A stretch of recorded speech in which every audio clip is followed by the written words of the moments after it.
उत्तराखंड में 83 लाख वोटर्स हैं, जिनमें करीब 93,000 सर्विस वोटर्स यानी कि कुल वोटर्स का करीब 1% वोटर ऐसे हैं जो पोस्टल बैलेट के जरिए मतदान करेंगे।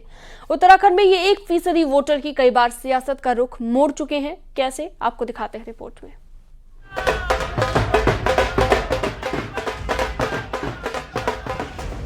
साल 2008 का पौड़ी लोकसभा का उपचुनाव, तब भुवनचंद खंडूरी के मुख्यमंत्री बनने के कारण खाली हुई इस सीट पर बीजेपी से टीपीएस रावत और कांग्रेस से सतपाल महाराज आमने सामने हुए।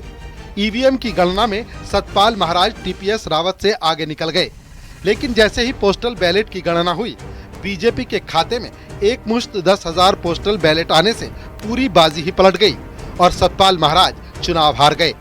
इतना ही नहीं, 2022 के विधानसभा चुनाव में भी पोस्टल बैलेट ने अपना करिश्मा दिखाया। अल्मोड़ा विधानसभा सीट पर जहां कांग्रेस के मनोज तिवारी को 747 पोस्टल बैलेट वोट मिले, तो वहीं बीजेपी के कैलाश वर्मा के खाते में केवल 579 पोस्टल बैलेट वोट आए। दोनों की हार जीत का अंतर महज 127 वोटों का रहा। वहीं श्रीनगर विधानसभा सीट पर बीजेपी के धन सिंह रावत को 795 पोस्टल बैलेट वोट पड़े।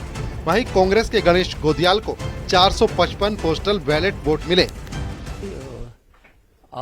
एक वोट भी किसी की जीत हार का बड़ा निर्णय करता है, इसलिए एक एक वोट का अपना महत्व है। और ये जो पोस्टल वोट आपने चर्चा की है, उसका तो अपना महत्व है ही, और वो लगभग सब भारतीय जनता पार्टी को मिलता है।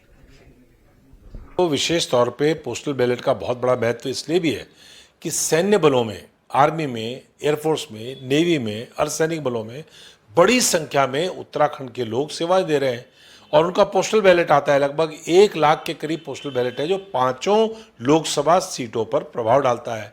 हम लोग उसके लिए विशेष रणनीति बना रहे हैं क्योंकि उत्तराखंड में सर्विस वोटर की संख्या बढ़कर 93,000 पहुंच चुकी है।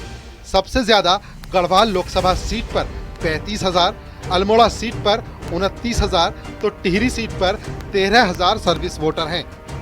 2019 के लोकसभा चुनाव में करीब 70% वोटर्स ने पोस्टल बैलेट के जरिए अपना वोट डाला था। इस बार निर्वाचन आयोग मत प्रतिशत बढ़ाने का विशेष प्रयास भी कर रहा है। ऐसे में टक्कर कांटे की हुई तो ईवीएम के साथ ही पोस्टल बैलेट में भी प्रत्याशियों की सांसें अटकी रहेंगी। न्यूज़ 18 के लिए देहरादून से सुनील नवप्रभात की रिपोर्ट।